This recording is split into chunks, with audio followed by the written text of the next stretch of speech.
Very happy to be here with everybody and very excited to talk to you about how to master the digital prospecting formula. And as we do this, I'm actually going to cover 6 things in 2 sections. I'm going to cover 3 things up front that are undermining advisor success with digital prospecting. And then I'm going to cover 3 things on the second half of this presentation, and that's really where we'll spend the majority of the time, that advisors need to implement to have success in digital marketing and digital prospecting. So we're going to start out and we're going to lay the foundation by talking about the 3 biggest challenges. So as we get into this, we're going to talk about first one of the things that is in our nature as advisors. It's something that we do all the time without even realizing it, and it comes from a bit of an old school mentality, and that is marketing out of context. Now, I could illustrate this by giving you the idea of walking up to a stranger in a bar who you're attracted to and saying, hey, let's get married. Right? It's too soon. They don't know you yet. You haven't built a relationship. And this happens all the time in marketing. Classic example where advisors tend to do this is even with a new prospect that actually is interested, and they'll want them to bring in literally every single piece of financial documentation they have and reveal every single asset and every single policy and every single account balance and beneficiary, like right out of the gate in a first appointment. And often people aren't ready for that. If a stranger walked up to you on the street and asked you, how much you have invested in each type of account, that would be too soon. You have to earn trust first. So it's the same in marketing. You have to respect the context of the relationship, where you are in the phase of that relationship, and you have to ask for the right thing at the right time. So I'm going to actually break down the phases that people go through all the way from the time when they're a stranger. They don't know you yet. They don't trust you yet. They probably don't even like you yet. But now we've got to get them all the way to the other end of the spectrum where they're a raving fan. And actually, there are 7 phases that people go through. And it starts with this first phase. We're going to talk about each phase and how it applies in your business. So first is the awareness phase. Now at this phase, remember, we're not trying to jump all the way from awareness to conversion. Okay, there's a process that we have to go through. So in awareness, what does this mean? It means you just want people to know that you're there. You want them to know what you do. And that alone is an accomplishment. Now think about traditional ways to do this. You might have put a billboard out by the road or at a ballpark or sent a mailer. Those are traditional forms of marketing. Well, online, you want to do the same thing. You want to create as much awareness as you possibly can, because this is where it all starts. Nothing else can happen if they're not first aware of you. I'll go back to my example in the bar, right? Before you build a relationship, you first have to make eye contact. This is similar. The awareness has to start. You want people to be aware of your brand and of you.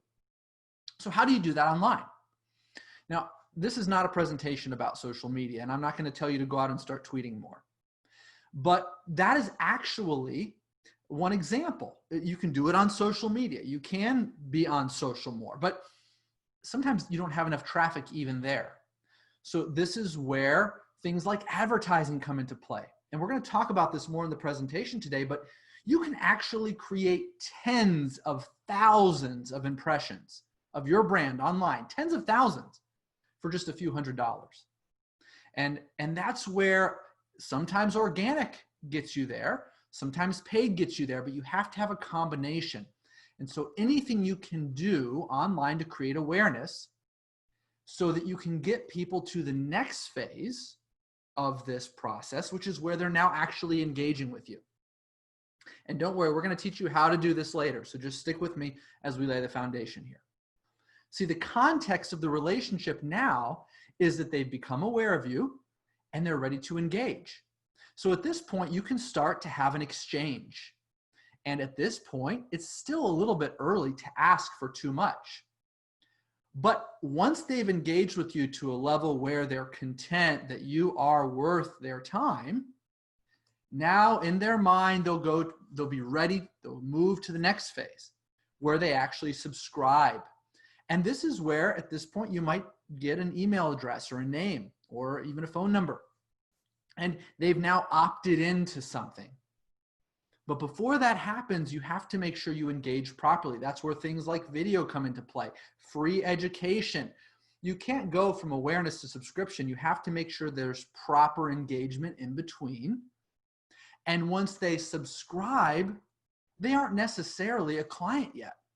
So it might be that the conversion with something like a 30-minute phone call or a 30-minute video meeting or an in-person meeting still has to be teed up and it has to be closed.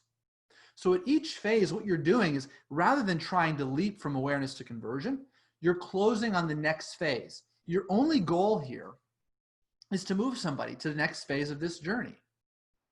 After they've converted on something, there's been some exchange. Now it's your opportunity to excite them, to make them feel good about it. I'll give you an example. Let's say you're shopping for a car. You might see a billboard for a big sale. That's awareness. So you might visit the website. Now that's engagement. Then you decide to actually make an appointment and go into the dealership. That's subscription. Conversion is when you show up, you meet with the salesperson, you're ready, you actually are there now. You've converted into a real viable prospect. But what if that's a bad experience? What if it's not seamless? What if it's clunky? What if the personalities don't jive and the excitement goes down? Well, that's how deals fall apart. Same thing in our business. Somebody's aware of us, they've engaged. Now we have this chance to create an experience that gets them excited. And when that happens, when somebody becomes excited, they can ascend in the relationship. They can start to actually expand and broaden and deepen the relationship, become a client, perhaps add services. And when that happens and continues to go well, they can become an advocate for your firm, promoting you, actually telling others about you. And the promotion, when they're doing that regularly and consistently, now they've become a real referring client. Now, we could have spent an hour on this slide that we just built. And there's not time in this presentation because I want you to remember the context of what we're talking about right now, which is the problem. Advisors marketing out of context. So what's the lesson here? We have to know what phase of the journey a person is at to market to them effectively. We can't market to every person in exactly the same way. If you do that, you end up just burning relationships. Or at best, you just don't get good results because maybe you're asking for too much at the awareness phase, or you're not treating them with the same familial type of style and communication that you should when they're past the ascension stage. And now they would be more like a friend and you would deal with them a little bit more informally. So when it comes to marketing online, you can use a combination of content and technology to move people through these phases more systematically and more predictably. And that is one key. That's one challenge that has to be overcome. If you don't respect this journey and move people through it and market in context, you won't get results online. Now, second problem that we see, closely related to the awareness phase that we talked about, is that advisors are out there marketing to no one. In other words, they have this presence that maybe some website company set up for them. They said, hey, look, if you work with us, we're going to set up your social media profiles and we're going to auto post everything you need and you'll do social media. We'll do your social media for you. But because there's no engagement and because there's no reach, they just end up with these dead profiles that sit out there with like, no followers and no activity. And then they wonder, why aren't I getting results? And the answer is because nobody's seeing your marketing. Marketing is useless if there's no audience. So problem number 2 with advisors is they've been sold a bill of goods by marketing companies that they can just auto post things and then they wonder why it's not working. Well, it's because there's no one seeing it. And so that's the second problem that we have to overcome. The number one problem that we see with advisor marketing online and why many advisors are failing is they're just blending in with all the other advisors. If you are active on social media at all, if you are following other advisors, what you'll notice is that there are a handful of advisors out there, and I could spout some of their names off and you say, oh yeah, I know that advisor, I know that advisor. They've become fairly influential. And in many cases, it's because they're different.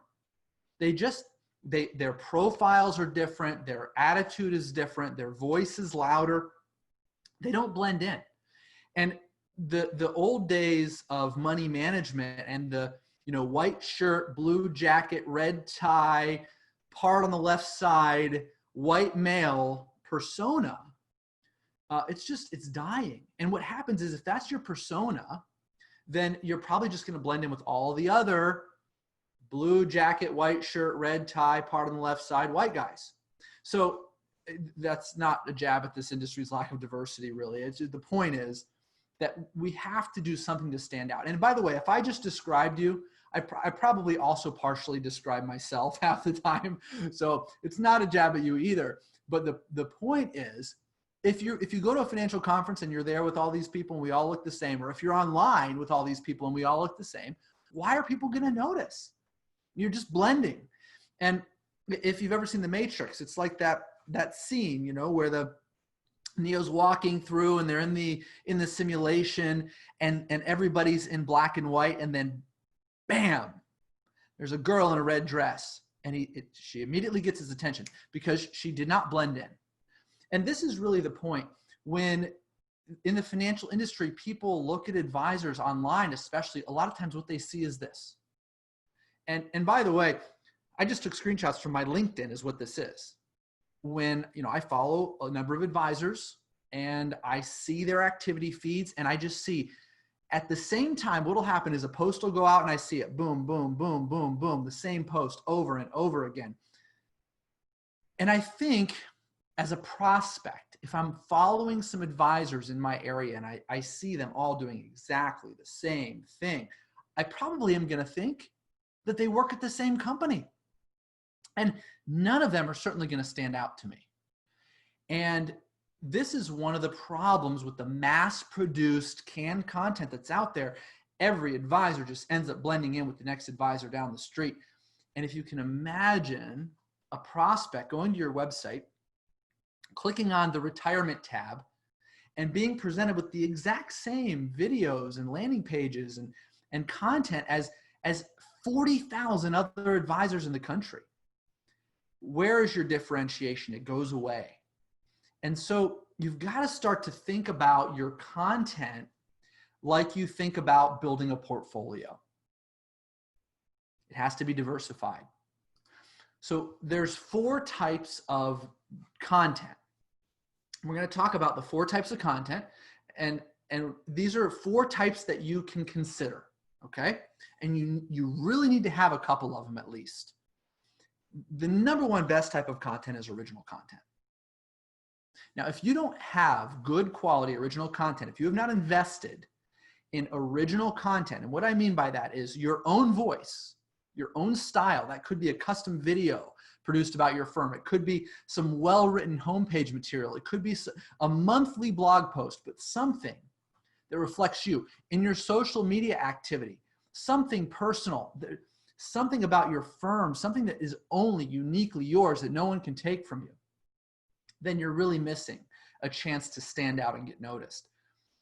Original content belongs to you and your firm. Nobody can duplicate it. And it also adds value to your book of business, because now it's actually, if you ever do get toward an exit event, you have real assets. You're not just using something that everybody else has. Now, the challenge with this is that it can be expensive and time consuming to produce, and it requires expertise to really get it right. So there's a next best thing. The next best thing is exclusively licensed content. Exclusively licensed content is basically the same type of thing as original content in that it's created from scratch. However, Other advisors are licensed that material as well, but only in specific geographically distributed areas. And what this means is, if you have an exclusively licensed piece of content, you don't have a competitor using the same content in your town, in your zip code, in your area. It differentiates you regionally. It has high value, and it's still affordable.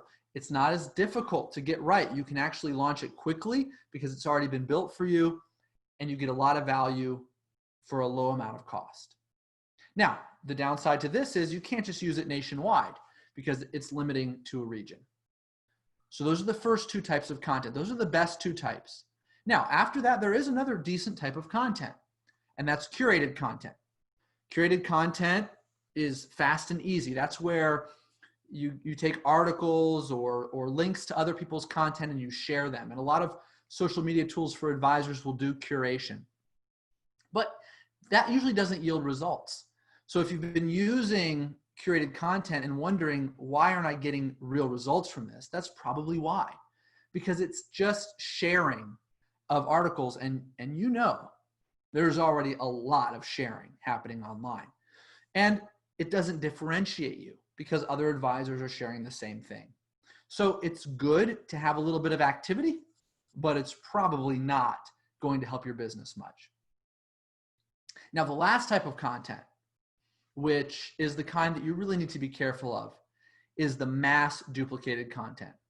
And we already talked about that. That's where tens of thousands of advisors are using the same content on top of each other. It's cheap and it's fast, but it undermines credibility and diminishes differentiation. So let's just recap briefly the three problems we talked about. Three problems. Number one, marketing out of context. That's what we talked about first. Then we talked about marketing to nobody. And then we talked about blending in. Now, taken on their own, no single one of these things may seem like it's that big a deal. But most advisors are out there just spray and pray marketing out of context. They don't have an audience, and they look like every other advisor. Put them together that way, and you can see, I'm sure, the problem that's out there and why advisors aren't getting results online. So now, what we want to do is we want to spend some time teaching you how to overcome these challenges, how to actually make sure that you're marketing in context, that you have an audience, and that you do not blend in. So we're going to break it down for you. So let's go ahead and start by just establishing one very important fact. And that is, online marketing does work. I talk to a lot of advisors who are skeptical, and we can't do this in this webinar, but if I'm speaking publicly at a big advisor meeting, I'll ask people to raise their hand if they are getting at least one client per month online. And invariably, it is less than 5% of the audience. In a room of 100 people, I'll get 2 or 3 hands. There, at some conferences where there are more young, tech-savvy advisors, I'll sometimes get a little bit more, but it's always still less than 10%. And yet, the robo-advisors, the wirehouses, the Fishers of the world, they are bringing in billions online. So if you are not generating business online, you have to ask yourself, what are they doing that I'm not doing? And the answer is they are doing digital marketing the modern way.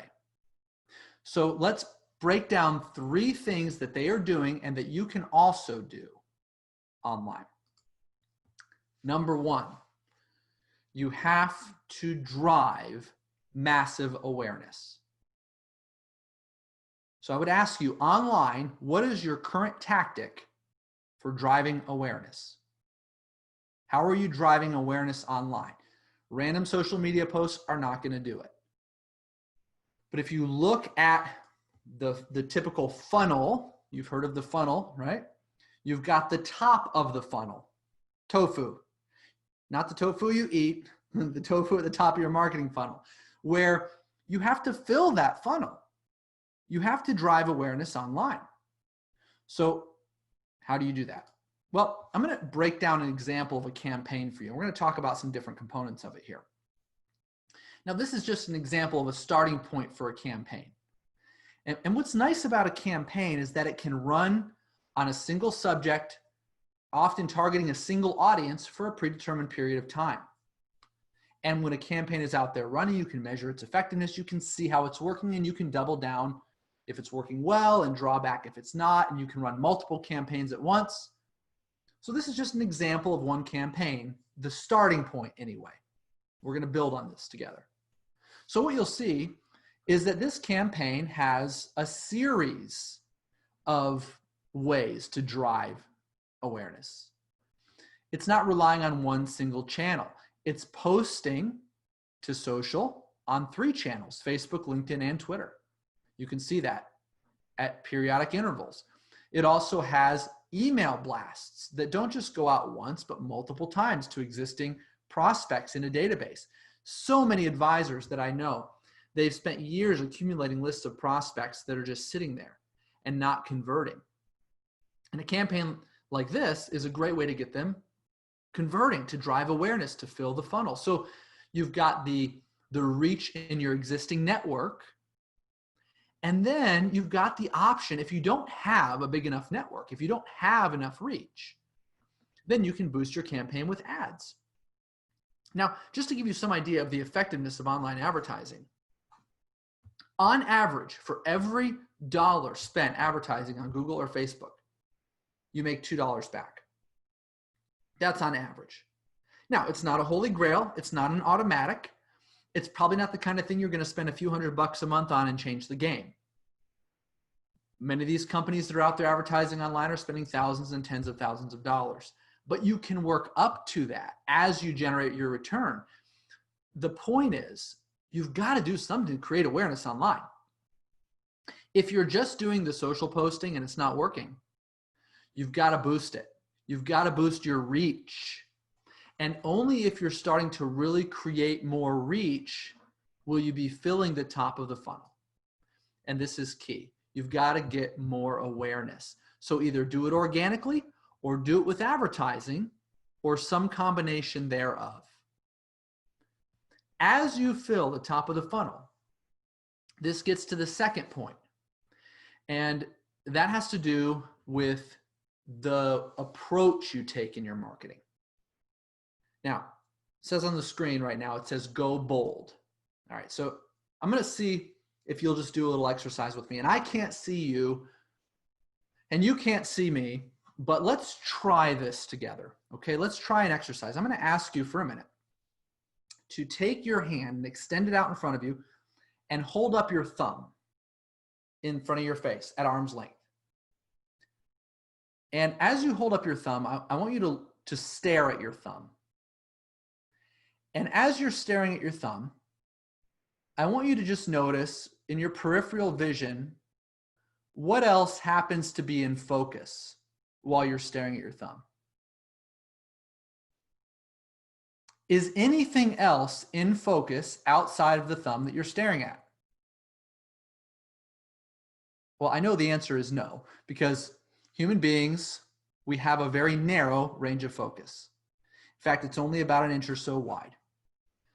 And the point is, when you're online and you are focused on something on screen, everything else is a blur. That means the only way to get attention is to capture it with something bold. And there are certain things online that capture attention, that are bold enough to capture attention. You can do it with colors, you can do it with pictures, you can do it with typography. It depends on the context. These things are not intuitive. You know, intuitively, we go for the safe thing. Intuitively, we go for the thing the other big companies are doing. Intuitively, we tend to be creatures that want to blend in. We don't really want to stand out. But if we want results online, we cannot be afraid to go bold. So for example, I want to show you some ads and social posts that we've created. There's a combination of them here. And they're all different. These have performed very well, and there's different reasons that these are bold, but you'll notice that they have different levels of boldness. That depends on the context, depends on the channel. There's a lot of factors involved, which we won't have time to go into today. We do a lot of testing and split testing and five-way testing to figure this out. But when you look at some of these, you'll notice that they are polarizing. For example, I mean, just look at that bottom left-hand corner, the Trump's Twitter feed. It was the fate of the market at the mercy of Trump's Twitter feed. Now, this is not political. By the way, we never take a position on things politically, on the right or the left. All we do is provide education, and people want to know the answer to that question. And the graphic is attention grabbing. Now, some advisors would say, I'm afraid I will never share that. A lot of my clients are Trump fans. Well, that doesn't matter. That's not the point. The point is we're here to provide education and get attention. And this is one way to do it, by being bold. You'll notice the free retirement checklist just above. It's bright yellow. Look at the bear market facts to the right. Bright orange and bright pink, two vibrant colors side by side. Even the one in the center with the yellow highlighter, what not to do in recessions. The way it's designed with all that black space around it draws attention to those bold letters in the center. You cannot be afraid in your marketing. You have to get out there, address hot topics, follow the news, look and see what people are talking about, what's trending, and create a bold campaign around it. And that's one of the things that Snappy Kraken specializes in. Now, I've used the word campaign a few times, and I showed you the start of a campaign. But we need to talk about what a campaign really is and why it's so important in this strategy. So just to make sure you're following along, you drive this massive awareness at the top of the funnel. You make sure that it's bold so it gets noticed. And now as people are coming in, we have to take them somewhere. We have to take them somewhere with purpose. And remember that somewhere that we're taking them is down this journey, phase by phase. All right, so now let's talk in a practical way about how that can happen. You're looking at that same initial awareness phase that we talked about, moving into the opt-in, the subscription phase, which we talked about. So you create all the awareness here. You want to get the subscription. So you're going to drive them into a landing page. Now, for a moment, I want you to understand something very important about a landing page. A landing page is not a website. A website is designed for exploration. It's designed for people to get there and spend time navigating around. But you know what happens when people get on a website? They click here, they click there, then they get distracted, and then they bounce at some point. Maybe you do a good job keeping them there, but it's not an expertly designed funnel, okay? A website has too many choices. A landing page is simple. It's intentionally simple so that there's nothing else they can do or get distracted by. So when they get to a landing page, it's going to be clean, simple, no other distractions, so you can get the desired outcome. This is another common mistake. Advisors use their website, they drive all their traffic to their website, and they wonder why they don't get conversions. Wrong portion of the journey. A website is for another phase. So let's talk about this landing page. How does this work? What does this mean? I'm going to show you a full campaign. We're going to walk through some of the steps. So let's say person's online and they see one of these ads about hidden tax opportunities. This was one of our most successful campaigns running between January and April of this year because it was tax season. Great time to run this campaign. All right, so now people are wondering about hidden tax opportunities before they file. They click on one of these Facebook ads. Where are they taken? To a landing page. So here's an example of landing page. Now on this landing page, what can they do? They can read a little bit about the value they're going to get. No more than 3 bullet points, one strong headline, and one very clear and dominant call to action. This is so that they don't bounce. They get here, it follows up on what they were promised, and they have one option, which is to ask for what they want. Now, they click on the free instant access button, and what happens? Boom. Instantly, they are given the offer.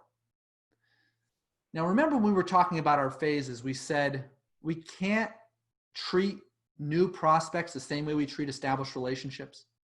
You can't go diving for all the personal information before you've built the trust. Well, this is an example of that.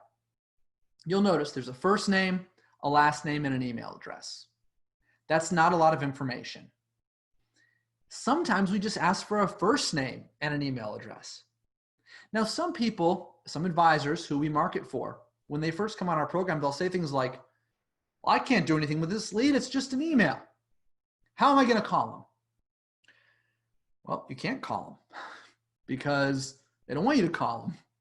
Not at this point. They subscribed online. Let's keep the relationship online. The reason they subscribed is probably because we didn't ask them for too much information. Keep it simple. And now they've opted in. And congratulations, you can nurture them. You can turn them into a client or a prospect who wants you to call them, but that's going to take some time. You're going to have to move them through those phases gradually. So we ask for a little bit of information, not too much. Now, let's say they submit this little bit of information. Do we give up? Do we stop there? No. This is another common mistake.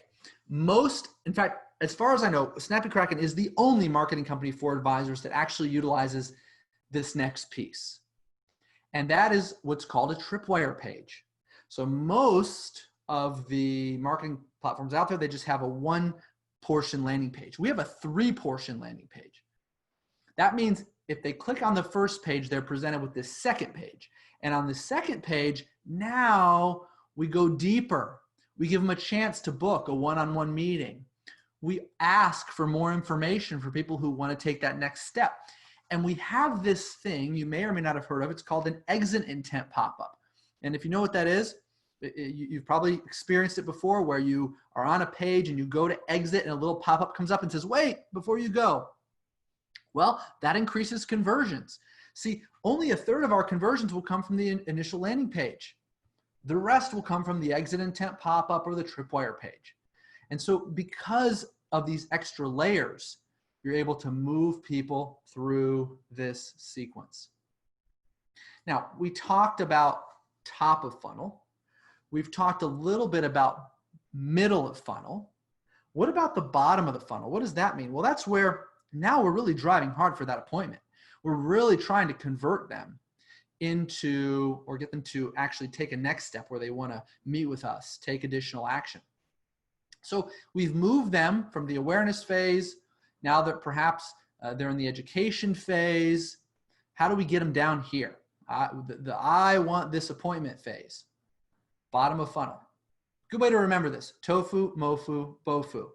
Now, in your marketing plan online, I want to ask you, are you currently utilizing something to fill the top of the funnel, to move people through the middle of the funnel, and to convert them at the bottom of the funnel?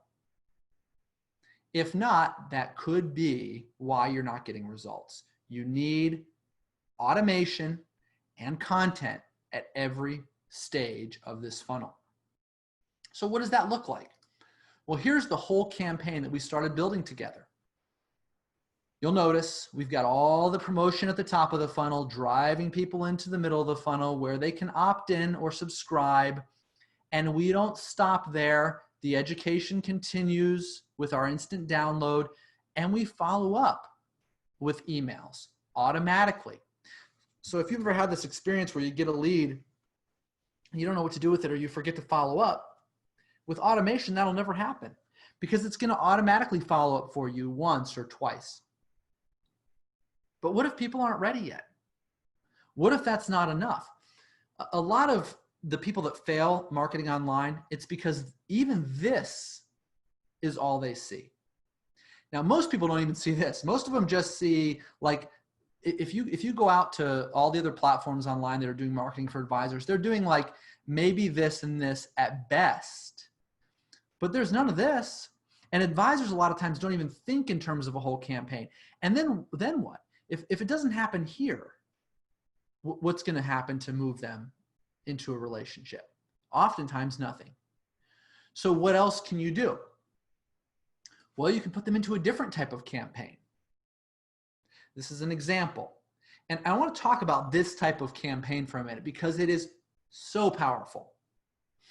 Let's say that you have this new prospect and you want to follow up with them, but you don't have time to sit down every day and dial 10 or 15 people that are in your pipeline.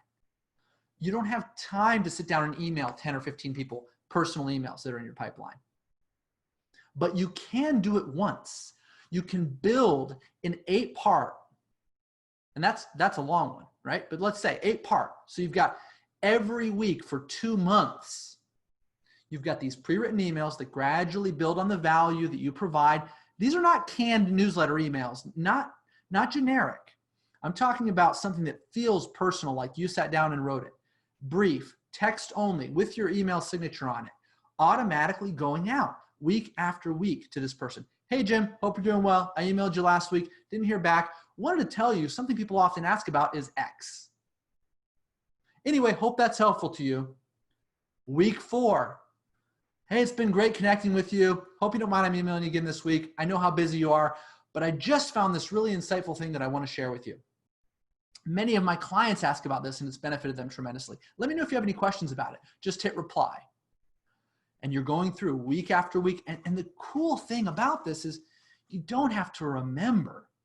You just add somebody up here and you're going to know every week they're going to get something from you.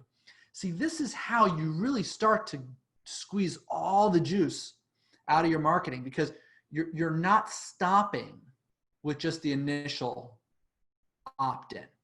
You're nurturing them. And these principles apply in other areas of your business as well. They apply with new clients. You can have a campaign that makes sure all your clients, when they come on board, they have a consistent experience, hearing from you automatically at day 1, day 7, day 15, day 30. Hey, I can't believe it's been a month already.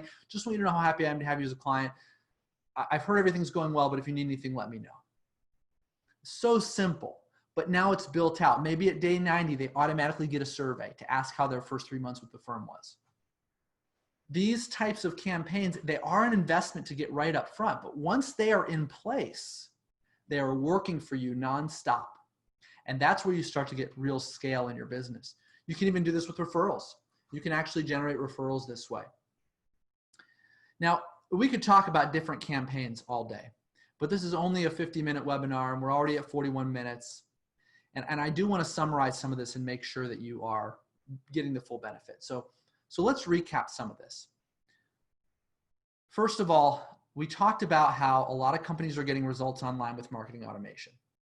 It really does work. If you're skeptical of it, I understand there's a lot of companies out there offering marketing, but this is not, we're not talking about just marketing. We're talking about automating your business with marketing, and marketing that's not just for prospects, but clients as well. And it will increase your lead volume. It will increase your lead conversion rates. It will increase your sales. It is proven. And right now, today, according to research, only 10% of advisors are using this. Only 10%. And yet, businesses that use marketing automation experience a 451% increase in qualified leads on average. So that 10%, they're benefiting. So what do you have to do? Well, there's actually 6 things. There's 3 things you don't want to do and 3 things you need to start doing. Don't market out of context. Don't market to nobody. Don't blend in. Drive massive awareness, be bold, and use coordinated campaigns. If you eliminate these first 3 things and incorporate these other 3 things, you'll start to get results online. But there's something else I want to talk to you about, and that has to do with your mindset. And this is really getting to the conclusion of the presentation, but stick with us because we're going to take questions, and I do have something else I want to show you before the very end. So mindset is so critical in this game.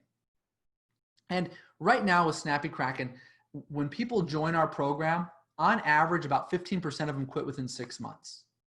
Now, the ones that actually use it beyond that period end up staying on. But why does that first 15% quit? I can tell you invariably, it's because they think of it wrong. They think of marketing like a slot machine. It's like, okay, I'm going to do this thing and I'm going to try it out for a few weeks and we're going to see how it works. And if it doesn't get results right away, I give up. But see, marketing is not really like playing the slots. It's not something where you just put in $100 and pull the lever and see if you win. That is the wrong mindset. It takes time to cultivate an audience. But if you think of it like farming, if you think, okay, I know this is a long-term commitment. I know that I'm going to go out there and I'm going to plant the seeds and I'm going to water the seeds and I'm going to nurture the seeds. And as a result, they're going to grow and sprout and I'm going to experience a bountiful harvest over time. If you think of it that way, you will win. You will succeed. But don't be short-sighted. Well, I thank you for sitting through this presentation. I hope you've benefited. We're going to spend as much time as you'd like taking your questions. But I'd be remiss if I didn't just mention to you, this is my quick 2-minute sales pitch. Snappy Kraken does everything we've just shared with you. We do it in 5 areas for advisors. We help you bring in leads, nurture those leads, engage your clients, drive referrals, and automate your workflows. We do this better than any other company out there. There's a reason we've been called the most innovative marketing platform for advisors. There's a reason 2 years in a row we have beat all of our competition in social media leadership. There's a reason why we've been called the future of advisor marketing. What we do well, and we do it affordably. Well, at this point, we've used 46 minutes. I hope it's been a good use of your time, and I will stay on as long as you would like and take your questions. So Angel, I'm going to turn it back to you to field those. Yeah, absolutely. So yeah, I've gotten some good ones here and we're going to get right to you. So I'll just go right down the list. I had Jared ask me, how can I create good marketing if compliance is an issue? So how would you answer that, Robert? Yeah, well, in our industry, compliance is always going to be an issue. Actually, the key to creating great marketing, even in a compliant way, is to start with creativity and results in mind, and then dial it back for compliance. So here's what happens if you don't do it that way. You end up creating it with compliance in mind, and then you lose all the creativity and effectiveness. So don't worry about compliance up front. Build it the best you can for results, and then go back and run it through the compliance filter and see how you need to tone it down.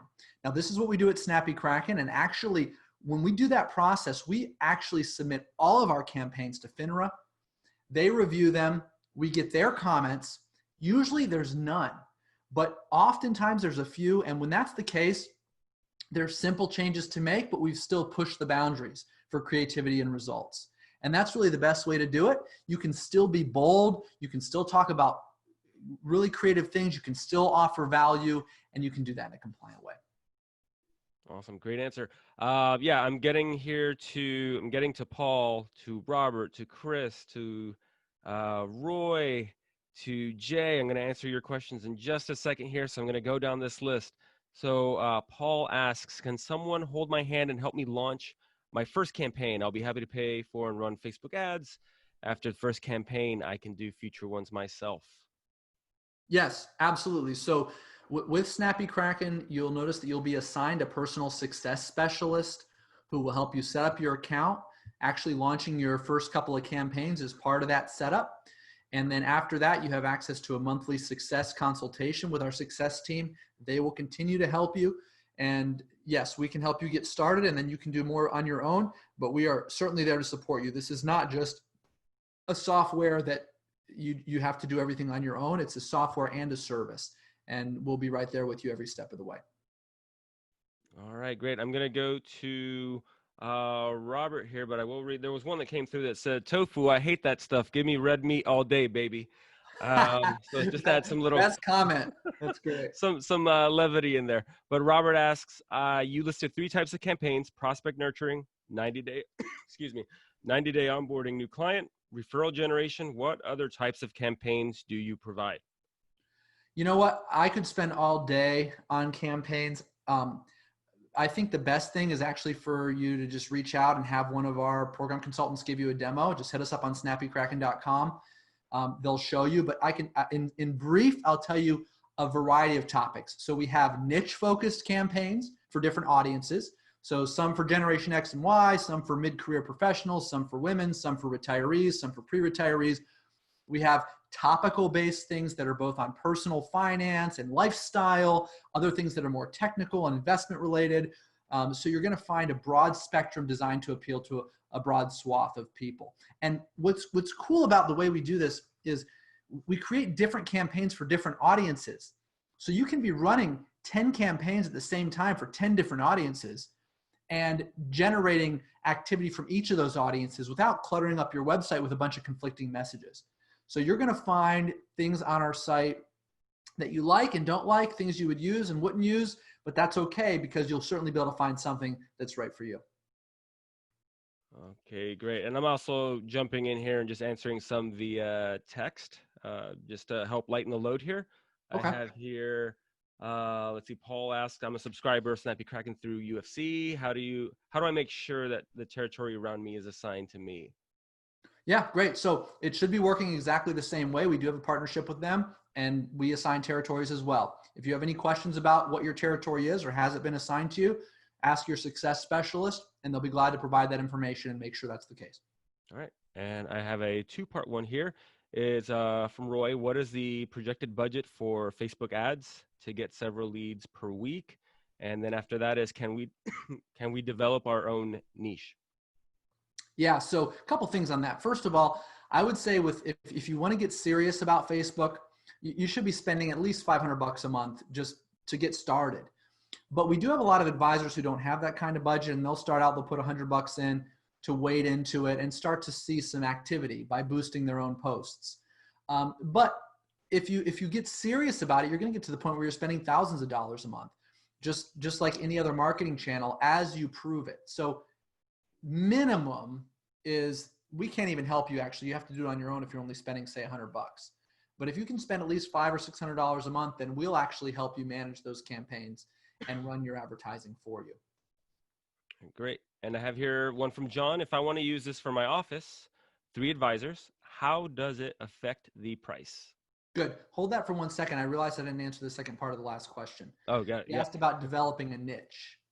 So this is actually one of the best things about online advertising, especially on Facebook, is you can go and define a niche.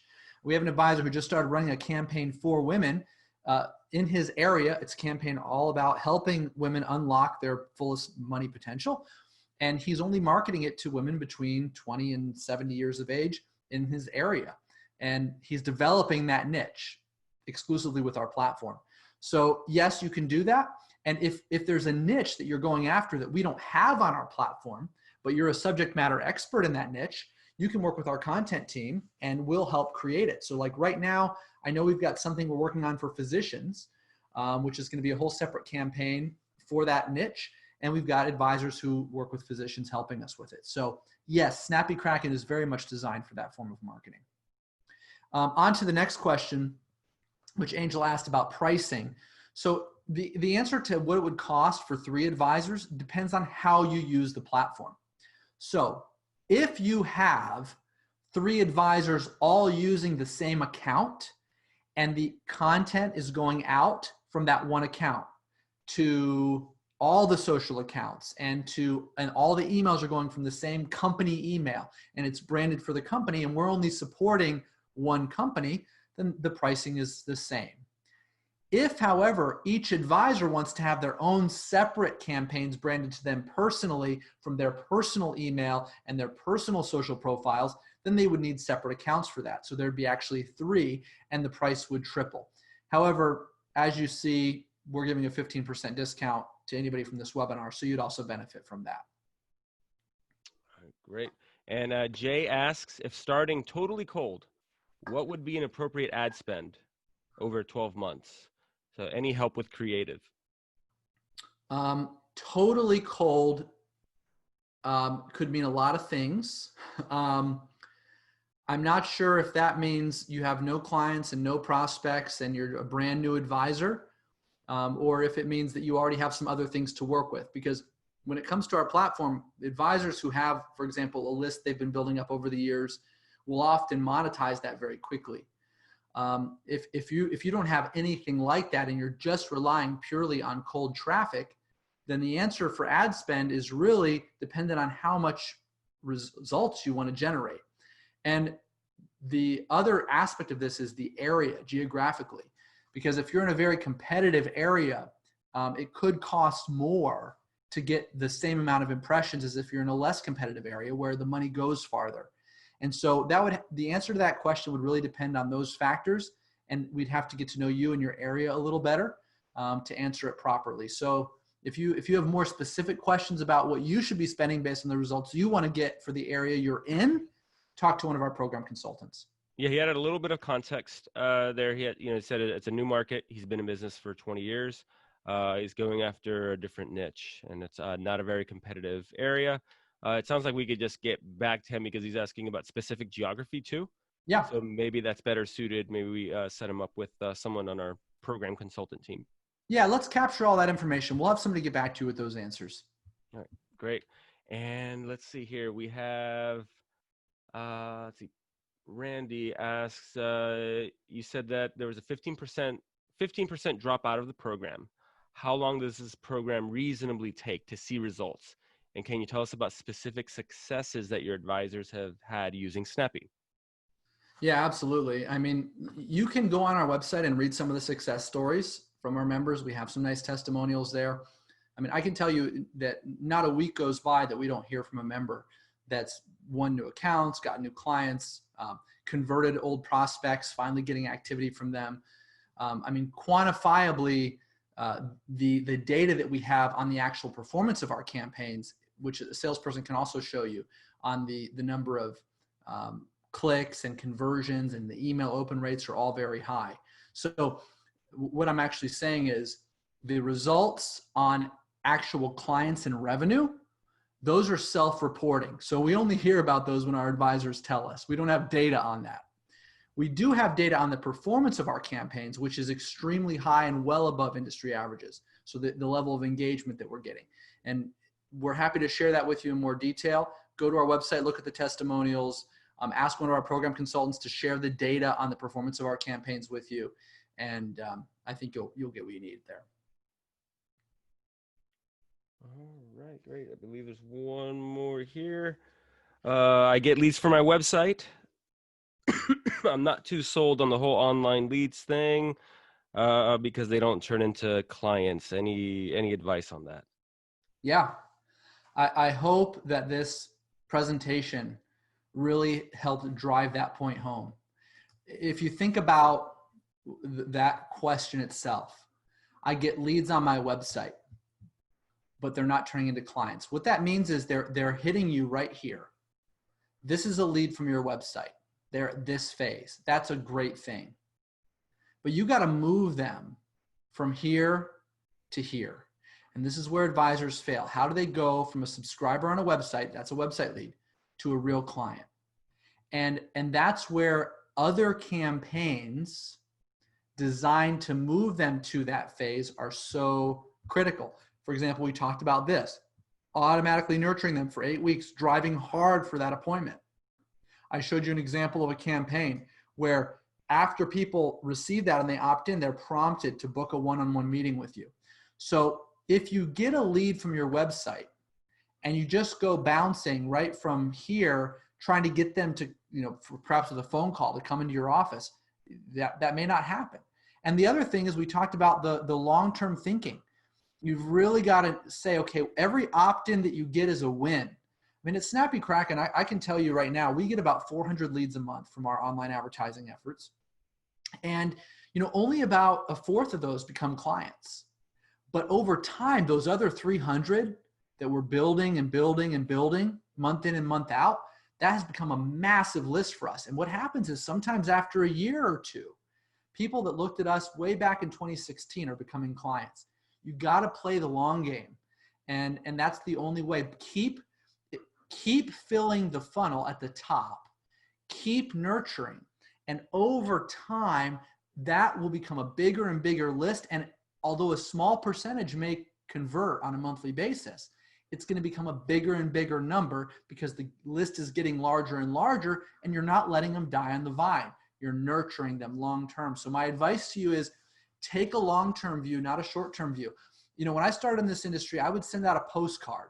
This is how I started back in the early 2000s. I would send a postcard out, and I would spend like, $5,000 on mailers, and I'd fill 4 seminar dates with 50 people in each room, and we would clean house. It was instant gratification. It was like playing a slot machine and winning every time. But that does not work online. It's a different game. You've got to realize people come in, they don't trust you yet, and you've got to bring them through this journey. And that's the difference between those who succeed and those who fail. It's all in the nurturing. It's all in the follow-up and the consistency and the commitment. All right, we got one here from Cole. What is your ad click rate? I got another one from Skip about Facebook. I'm going to type that one out to Skip while you answer Cole's question about what is your ad click rate. Well, I'll tell you what, I'm going to pull up some slides from another presentation. I'll show you the data that I have here. So what you can see here, this has a number of different performance metrics on Snappy Kraken. So I don't know if this has ad click rates. The actual impression to click is somewhere, and I'm doing this from memory, but I think for us it's around 2 or 3% of the people where they see an ad, they actually click on it. Unfortunately, I don't have that stat here, but what I do have is the average rate people who hit our landing pages convert at.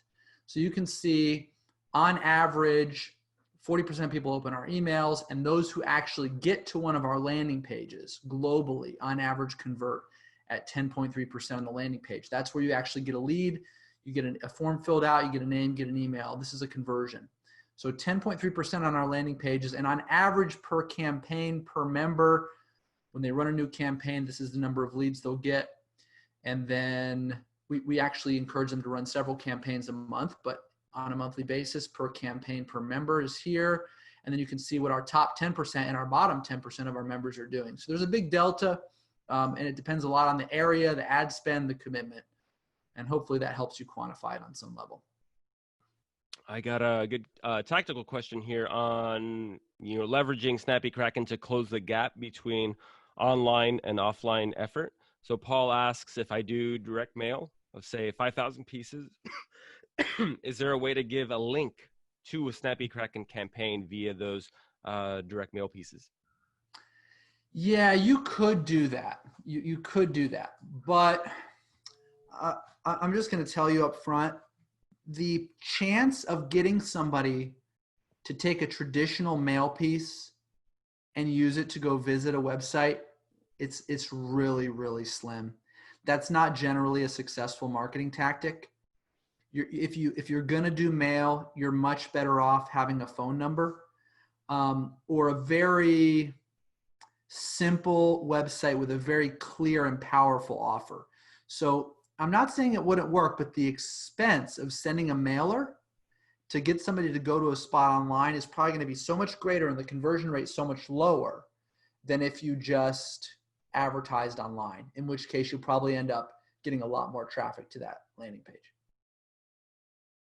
By the way, somebody asked me about success stories earlier, and I don't know if they're still on the line, but I had this in my deck, so I thought I'd just throw it up while we're talking.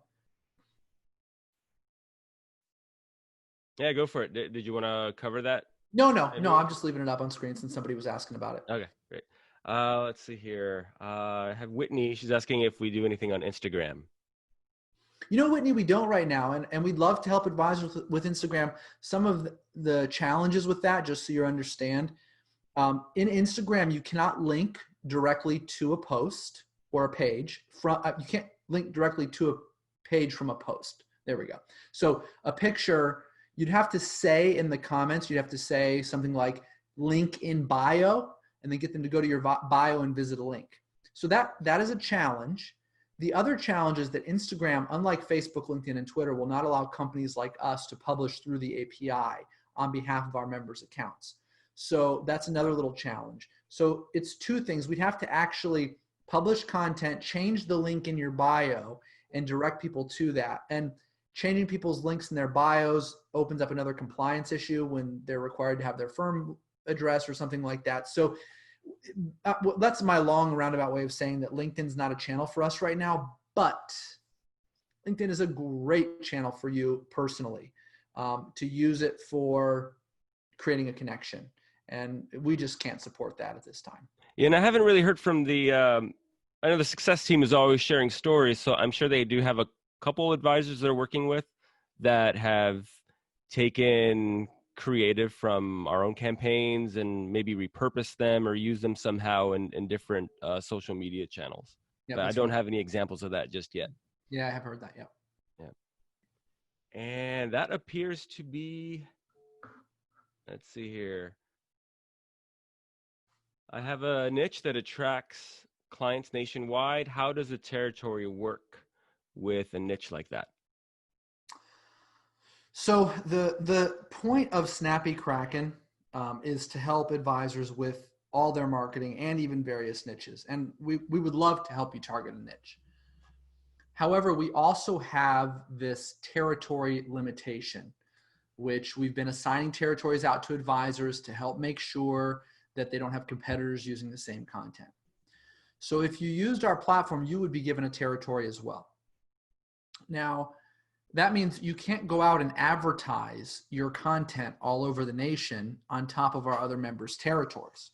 We can only advertise for you in your territory. However, let's say that you have clients or prospects that are part of that niche and they live in other parts of the country. We don't prevent you from emailing those existing clients and prospects, and they'll see your social activity as well. It's just that we can't advertise for you beyond your geographic territory.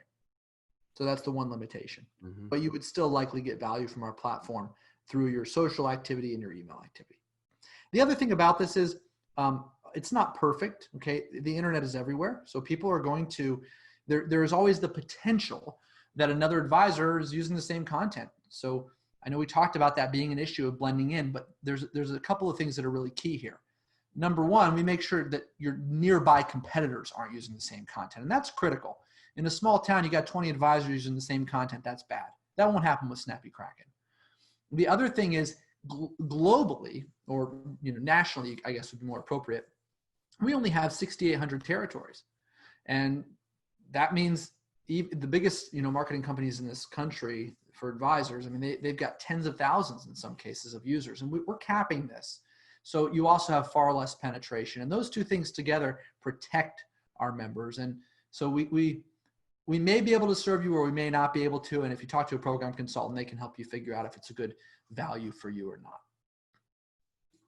Got another one here from John. My compliance department requires me to submit posts through another piece of software so they can track it.